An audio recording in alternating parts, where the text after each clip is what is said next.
setelah drama sakit itu, tiba-tiba aja gue ada masalah keluarga yang cukup besar dan gue cerita ke dia. Gue ingat banget waktu itu dia motong omongan gue dan bilang, keluarga kamu berantakan banget ya.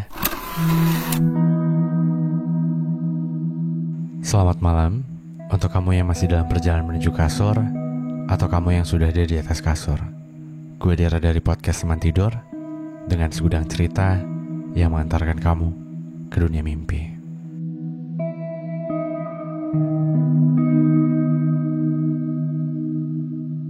Hai, balik lagi bareng gue Dera di podcast Teman Tidur. Dan seperti biasa, di hari Sabtu ini gue bakal nemenin lo dengan satu cerita yang udah gue pilih dari websitenya Teman Tidur. Dan buat lo yang baru join, semoga lo suka sama podcast Teman Tidur ini.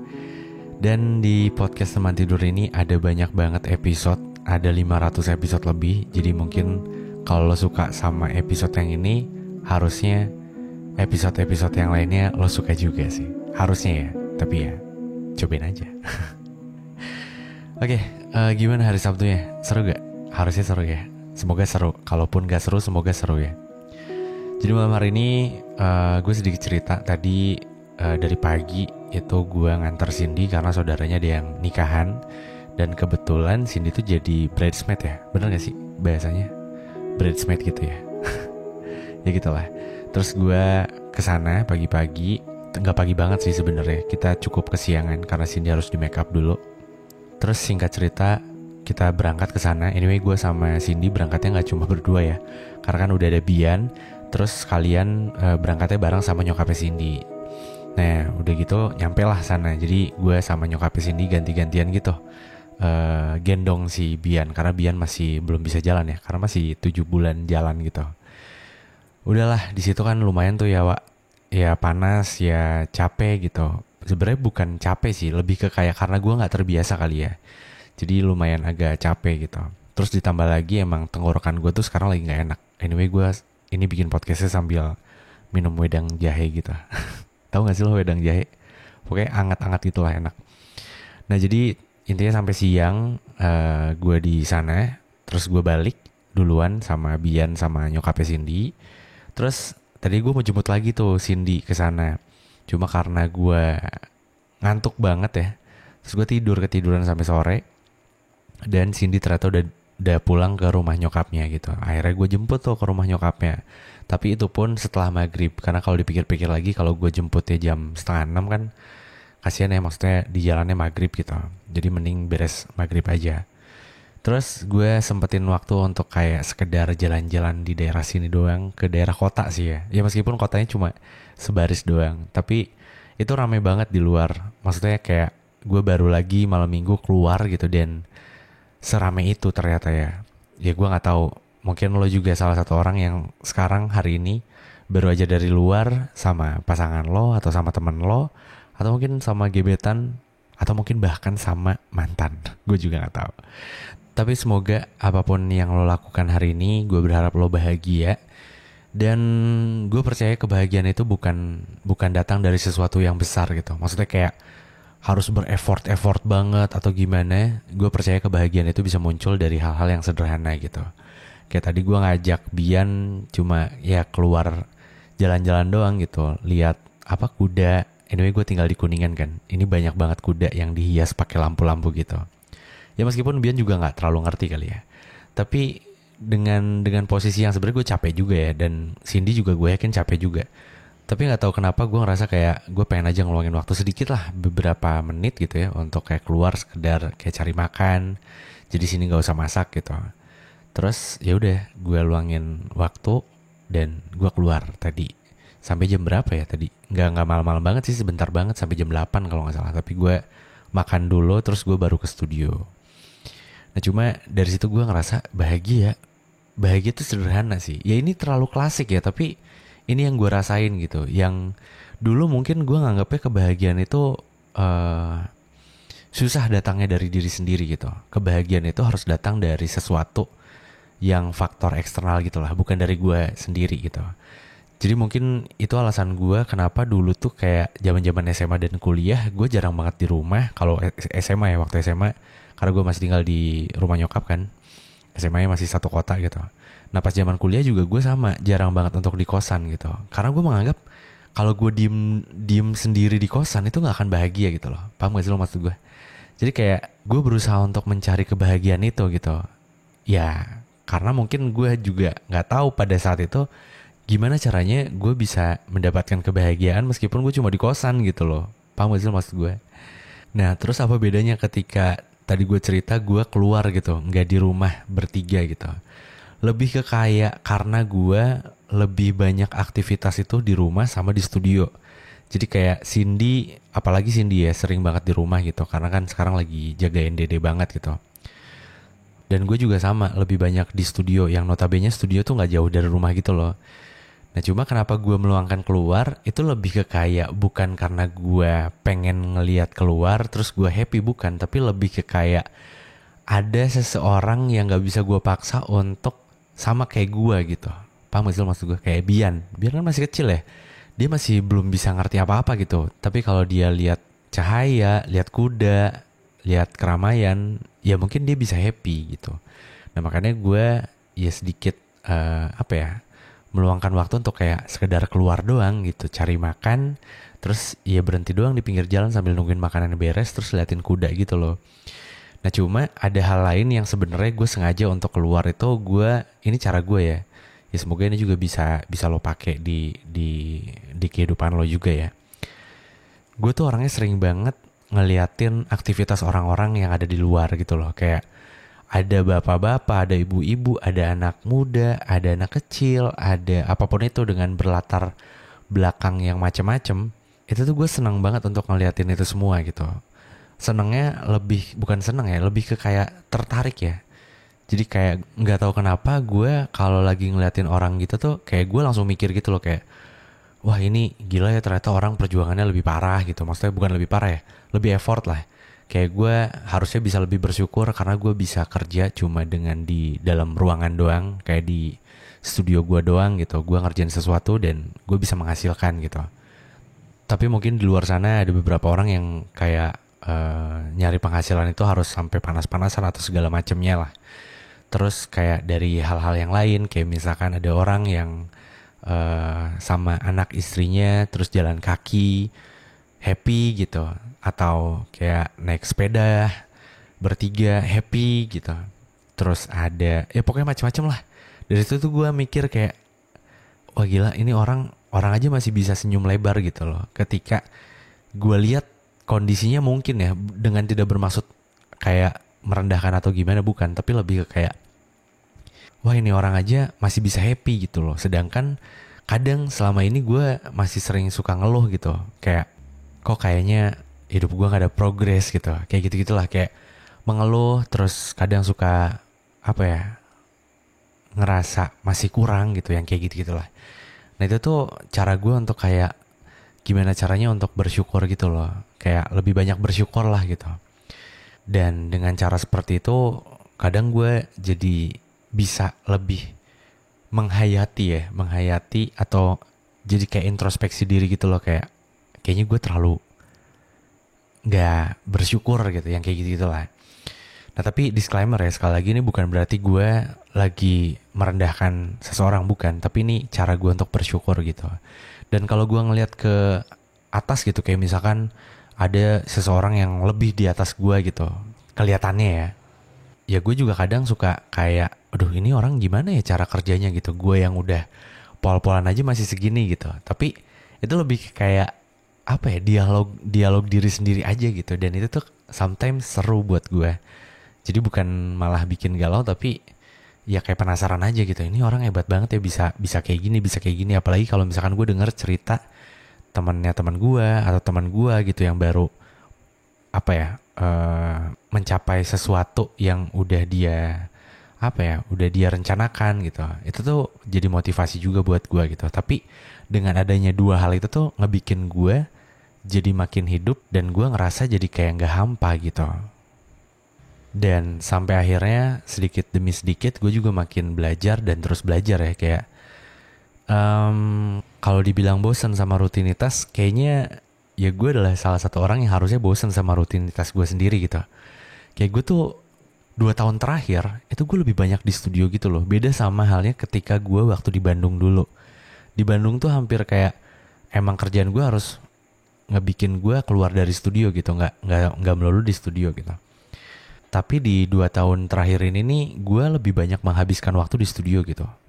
Dan kalau gue susah banget untuk bisa nyari kebahagiaan dari diri gue sendiri, itu kayak bakal jadi stres banget sih, asli. Maksudnya kayak pusing banget lah gitu, kayak jenuh lihat komputer lagi, buka sosial media lagi gitu aja terus gitu.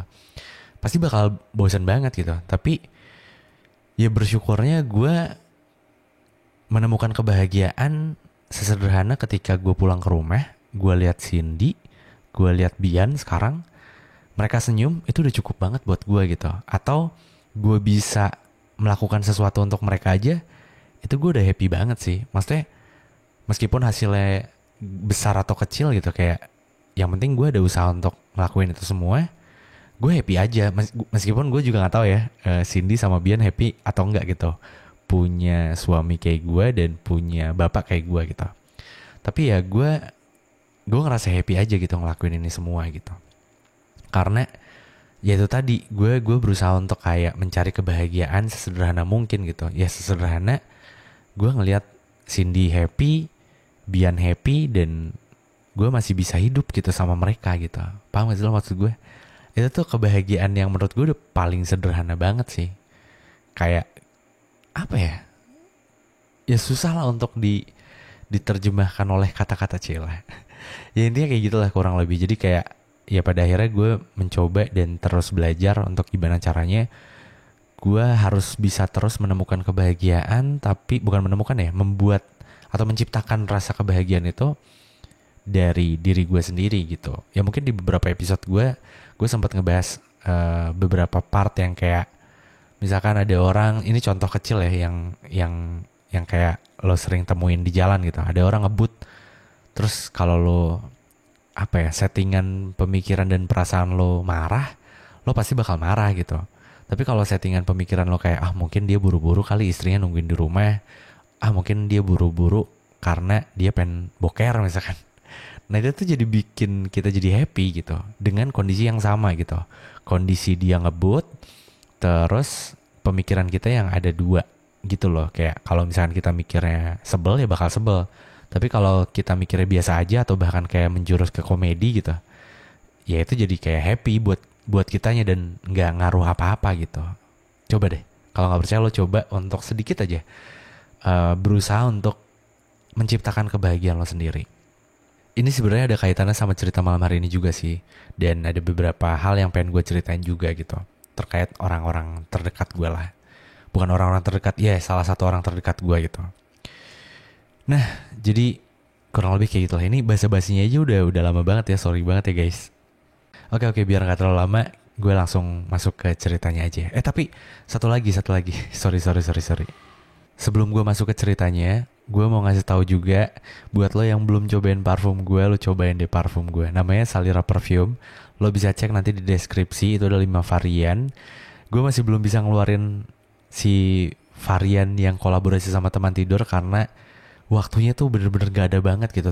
Kirain gue bakal bisa untuk nyempetin buat produksi gitu, tapi ternyata susah juga ya ngebagi waktunya. Tapi sekarang masih ada 5 varian, dan nanti rencananya akan ada varian yang kolaborasi sama teman tidur, yang wangi-wangiannya gue pilih yang menurut gue dari 5 varian itu wanginya bisa merepresentasikan pendengar teman tidur atau si teman tidurnya itu. Cil.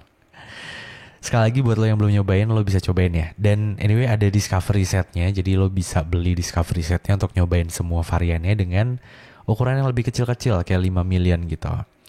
Dan ukuran yang paling besarnya cuma ada di 30 mili. Nanti gue rencananya mau coba untuk bikin yang 100 mili ketika lo semua udah cobain. Jadi kan udah tahu nih yang enak yang mana, jadi lo bisa beli yang lebih besarnya gitu. Oke, dan tentunya terima kasih banyak buat lo yang udah cobain ya. Thank you banget, lo bikin gue happy sih. Oke, dan malam hari ini ada cerita dari Bunga yang namanya udah gue samarkan.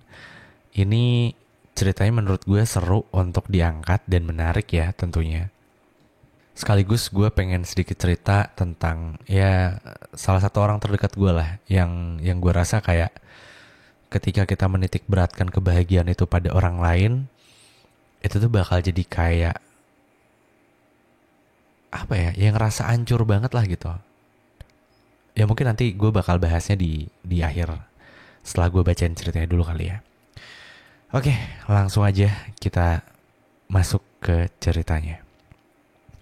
Halo Bang Dira, Bang, gue mau berbagi pengalaman gue ke teman-teman pendengar podcast Teman Tidur.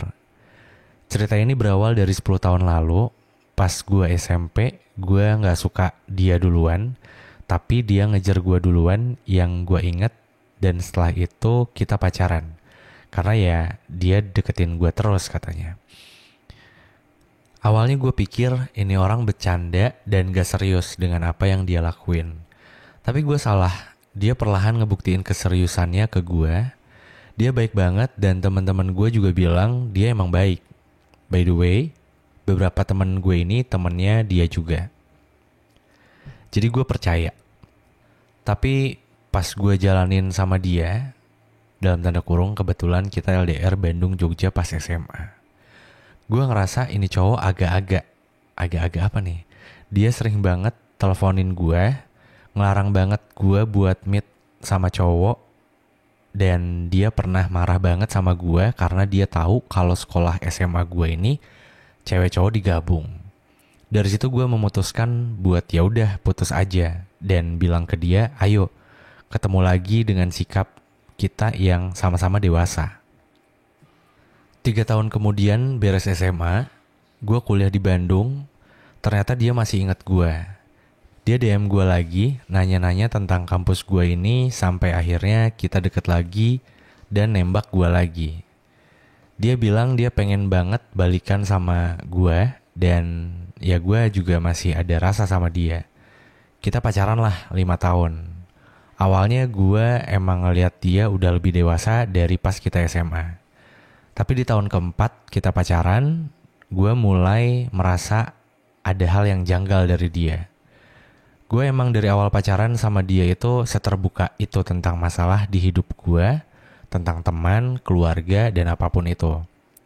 Gue gak tahu kenapa tiba-tiba aja di tahun keempat itu gue cerita masalah kesehatan gue seperti biasanya. Tapi reaksi dia sekarang bikin gue kaget. Dia bilang, kok kamu sakit-sakitan terus sih? Kamu tuh sakit apa sebenarnya? Dia nanya gitu dengan nada yang gak enak bang. Dan kalau gue masuk rumah sakit pun, dia bakal hilang gitu aja, gak ngabarin sama sekali. Setelah drama sakit itu, tiba-tiba aja gue ada masalah keluarga yang cukup besar, dan gue cerita ke dia. Gue ingat banget waktu itu, dia motong omongan gue dan bilang, keluarga kamu berantakan banget ya. Wah, di situ gue langsung diem, gue gak ngomong lagi, dan dia matiin telepon kita, karena dia mau fokus main game online gitu. Gue awalnya masih sabar bang sama dia, sampai tiba-tiba dia hilang gitu aja dan gue diputusin. Iya bang, dia mutusin gue pas gue lagi operasi. Karena pas gue cek HP lagi setelah gue gak sadar atau koma, gue lihat HP gue dan gue lihat notif dia minta putus karena dia berpikir gue kurang dewasa menanggapi hubungan kita. Gue hancur banget bang pas itu. Gue pikir dia bakal jadi cahaya terang dari gelapnya hidup gue, ternyata enggak bang. Dan saat gue masih berjuang sembuh dan stay di rumah sakit, ternyata dia ke Bandung sama cewek barunya. Bukan itu aja bang, gue cerita ke teman SMP gue masalah dia, dan pacar teman gue ini yang temennya dia juga bilang dia emang brengsek. Gue kaget aja pas denger lo bisa bertahan selama itu. Dan bang, ternyata selama kita pacaran 3 tahun itu, dia gak pernah benar-benar denger semua cerita gue. Pas di tahun keempat, dia dengerin dan ternyata dia bilang ke teman-temannya, kalau gue ini cewek nyusahin, keluarganya acak-acakan, dan modal cakep doang. Dari situ gue bisa nanggapin kalau dia cuma mau didengar tanpa mendengarkan orang lain. Karena masalah gue ini, gue akhirnya harus berjuang sendirian, ngadepin semua sakitnya sendiri. Dan bolak-balik psikiater. Sementara dia udah bahagia bang sama pilihan barunya. Tapi gue masih berusaha buat sembuh di sini. Oh iya bang, doain gue selalu baik-baik aja. Dan kata psikiater gue, kalau kondisi gue nggak membaik, gue bisa aja masuk rumah sakit jiwa. Dan tolong sampein ke dia, karena kebetulan dia pendengar setia lu bang. Waduh. Dan gue pun kenal lu dari dia. Bilang ke dia, apa aku seburuk itu sampai kamu ngancurin aku sehancur ini? Maaf panjang bang, sehat-sehat ya. Pesan gue buat pendengar yang lain, cintailah dia secukupnya. Karena kalau kita mencintai dia ugal-ugalan, tapi dia enggak, yang sakit cuma kita, dia enggak. Dan ceritanya selesai. Anyway buat Bunga, yang sabar ya dan semangat. Gue tahu, mungkin bukan tahu ya, kalau tahu gue so tahu. Gue ngerti, gue mencoba untuk ngerti. Ini pasti berat banget buat lo, tapi gue yakin lo pasti bakal bisa untuk keluar dari ya masalah ini gitu. Dan gue setuju banget dengan pesan lo yang di akhir itu, kayak cintailah secukupnya, ya cintai manusia secukupnya. Karena kita tahu manusia tuh bisa berubah sepersekian detik gitu. Dan stop atau berhenti untuk terlalu banyak berharap dari seseorang gitu loh. Karena itu gak baik, serius deh. Makanya tadi gue di awal sedikit cerita, bukan sedikit ya, lumayan agak panjang cerita tentang hal yang sering gue lakuin atau hal yang lagi seru banget gue coba untuk pelajarin kayak gimana caranya gue bisa untuk menciptakan kebahagiaan gue sendiri tanpa bergantung sama sesuatu gitu loh.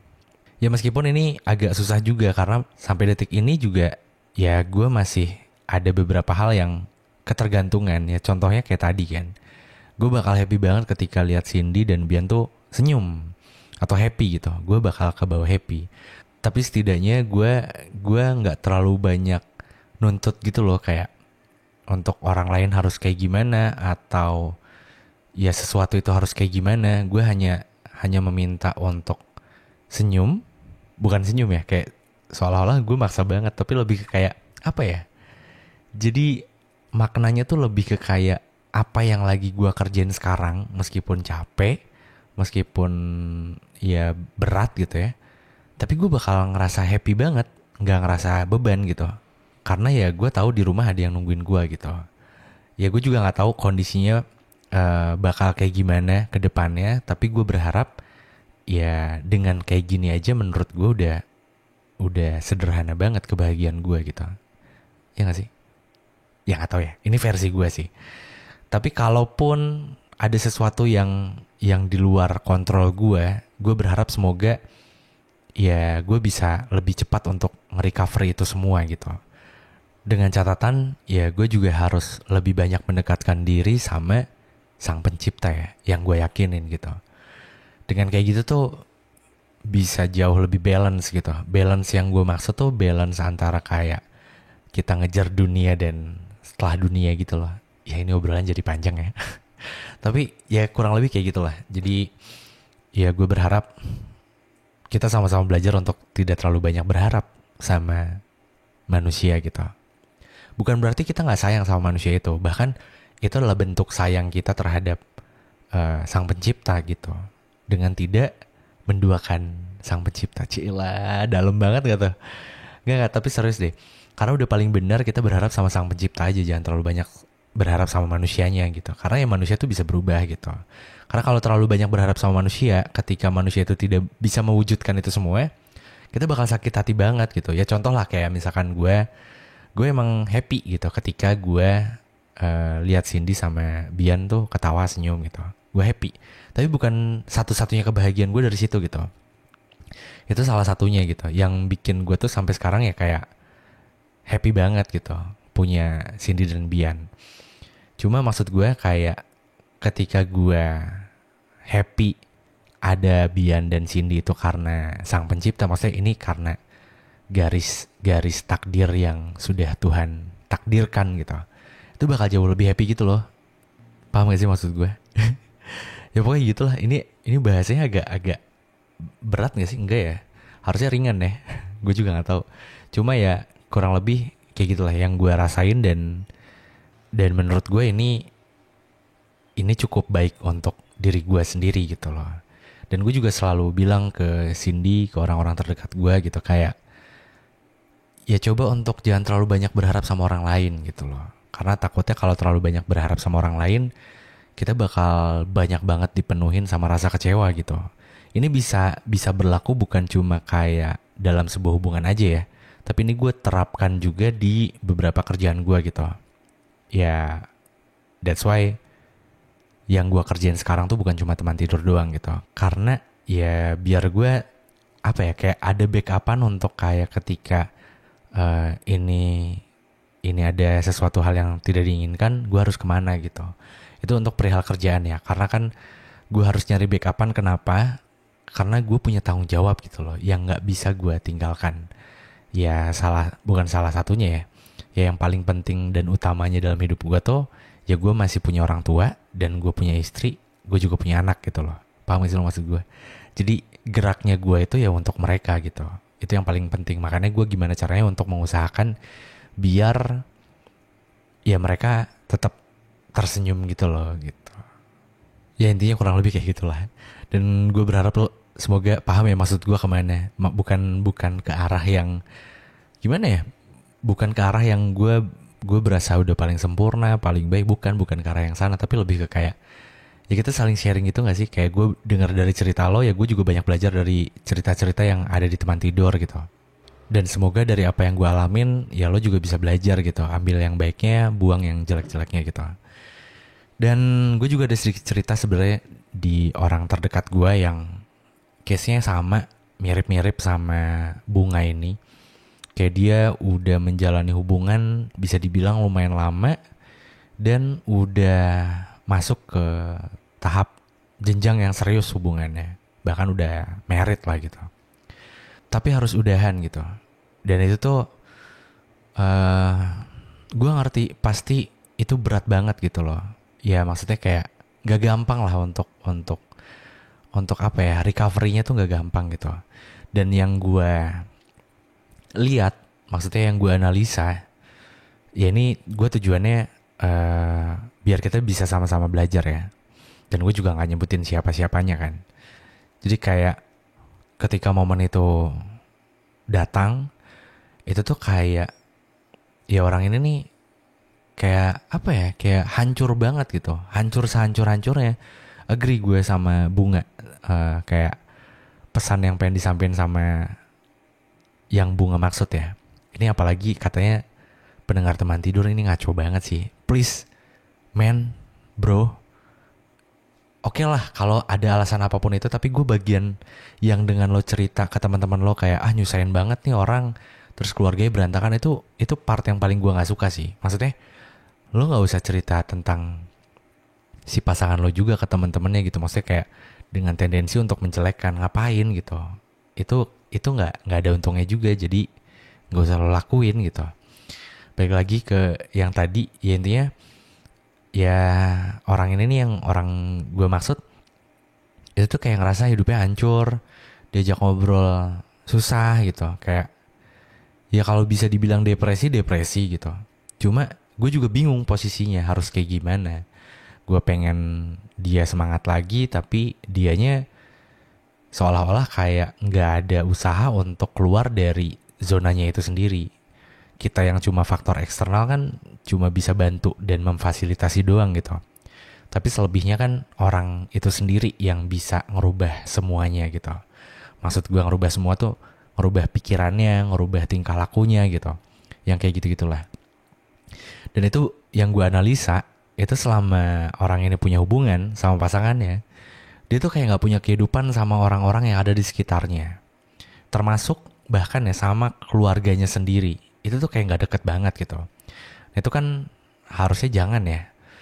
Ya apa ya, kayak oke lah kalau misalkan dia gak deket sama keluarganya sendiri, dia masih deket sama orang lain, temennya atau siapa kayak gitu.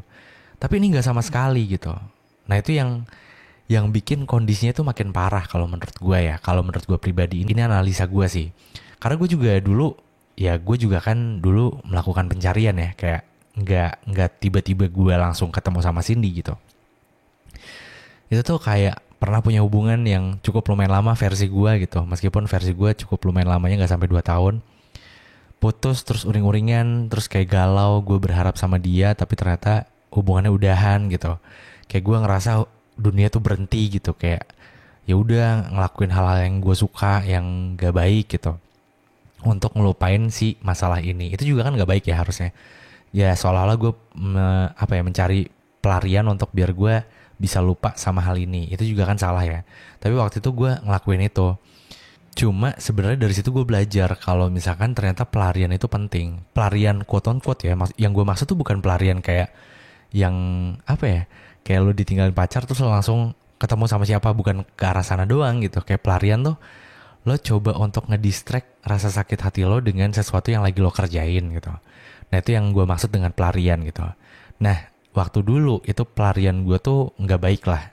Nah itu yang bikin gue pas gue married sama Cindy, gue komitmen untuk nggak ngelakuin itu, dan itu berjalan sampai sekarang dan sampai detik ini gitu.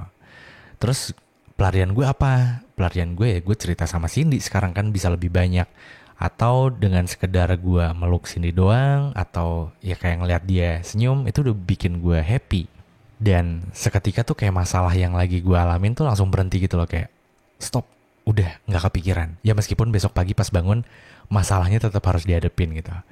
Cuma makin kesini kayak gue mikir kayak gue harus mempertimbangkan masalah yang beneran masalah deh, bukan masalah yang gue bikin sendiri.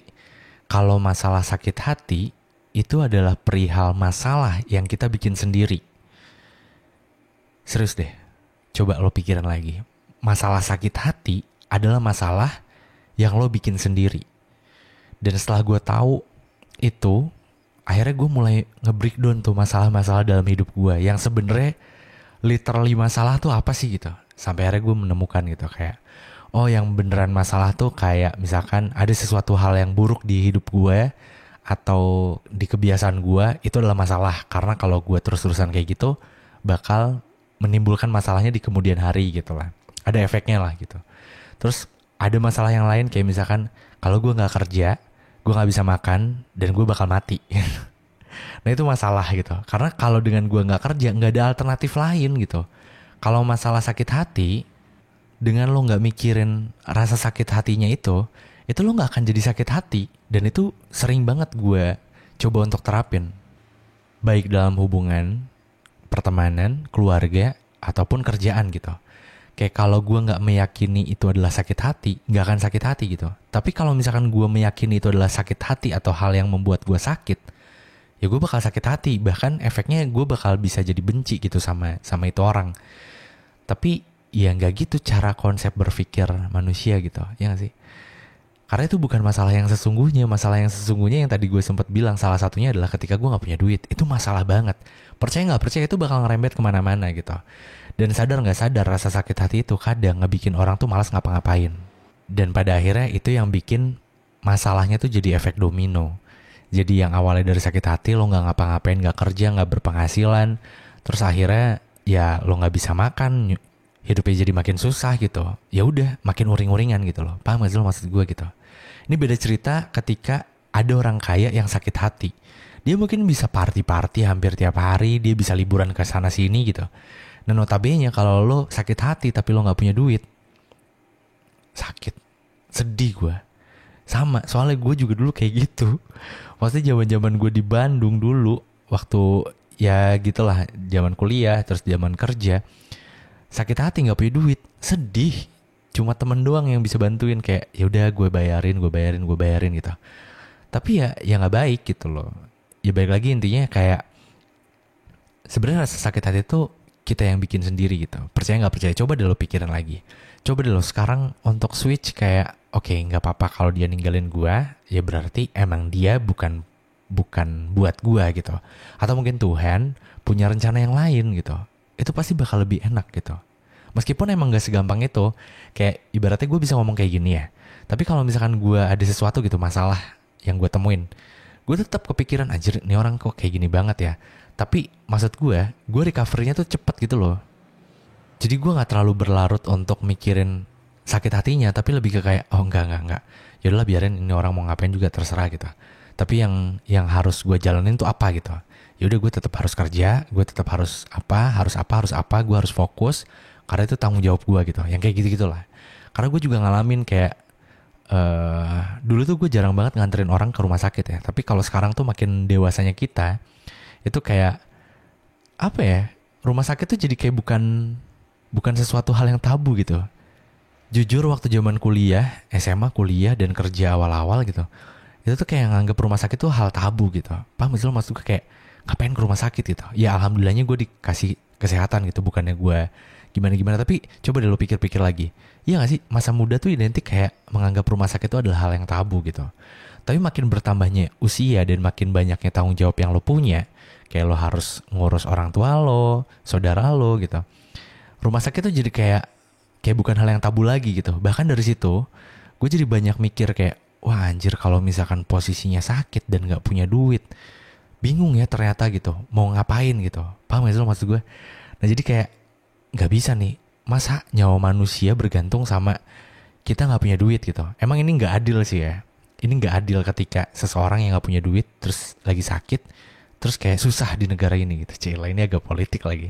Tapi serius, ini keresahan gue juga sekarang gitu. Kayak ada upaya-upaya dari pemerintah, tapi ya gitu, BPJS lama banget ngantrinya. Bahkan lo tahu gak sih, ngantri BPJS tuh bisa sampai dari subuh gitu, padahal buka pelayanannya tuh jam 8, tapi kita bisa ngantri dari subuh. Karena apa ya, karena sesusah itu. Bahkan lo tahu gak sih, ada beberapa rumah sakit yang kayak buka layanan jam 8, jam 9 tuh udah tutup. Kan gila ya, maksudnya ya pasien kan banyak banget gitu, dan ini masalah nyawa manusia gitu. Paham gak sih lo maksud gue? Kayak itu tuh beneran yang literally masalah gitu. Ketika lo sakit gak punya duit, itu masalah banget gitu. Makanya stop untuk memikirkan sesuatu yang itu tuh awalnya dari rasa sakit hati lo, terus bikin lo tuh jadi kayak tidak menghargai sesuatu. Jadi jatuhnya lo hidup seenaknya, lo ngabisin duit, lo jadi gak bertanggung jawab sama diri lo sendiri, yang ujung-ujungnya bakal ngerugiin diri lo sendiri sama orang-orang yang ada di sekitar lo gitu.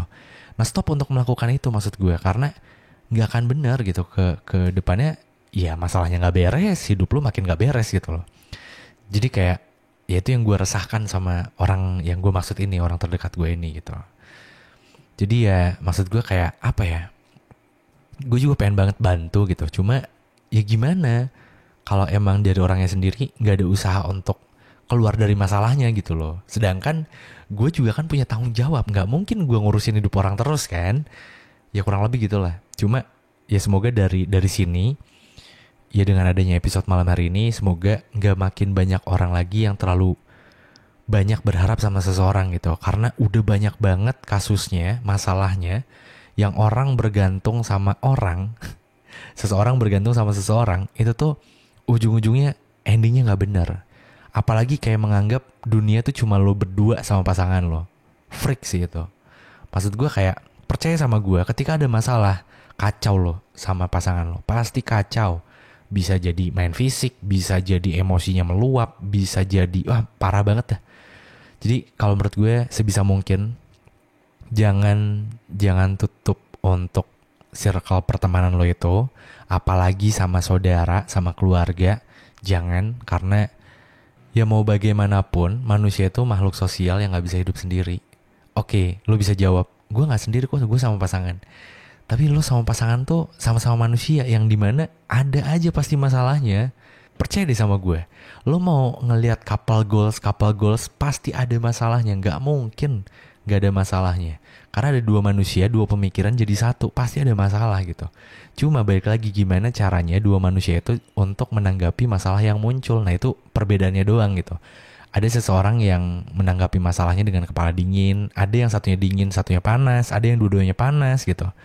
Nah itu menurut gue ya balik lagi gimana cara kita ngontrol pikiran dan perasaan kita gitu. Dan buat Bunga, dengan tanpa mengurangi rasa pengertian gue sama lo, gue berharap lo bisa berusaha untuk stop, nggak lebih banyak lagi mikirin hal-hal yang kemarin, dan stop bergantung untuk percaya sama seseorang atau berharap dari seseorang. Karena lo sendiri juga tahu kan di akhir cerita lo bilang ya cintailah seseorang secukupnya, karena kalau kita mencintai ugal-ugalan ya dianya nggak sakit tapi kita yang sakit gitu. Dan Gue yakin lo juga udah tahu jawabannya. Cuma mungkin ini perihal proses aja. Dan gue yakin lo pasti bisa ngelewatin proses ini. Gue yakin. Gue yakin banget 100%. Semangat ya, Bunga. Dan mungkin buat lo di luar sana juga yang lagi ngalamin hal yang sama kayak Bunga, gue berharap lo juga bisa untuk lebih semangat lagi, ngerubah diri lo jadi jauh lebih baik lagi.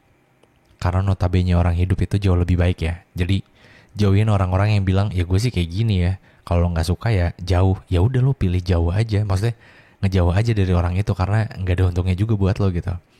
Jadi gue percaya konsep hidup itu ya semakin lo panjang umur, semakin lo bertambah usia, ya lo harusnya lebih banyak belajar gitu.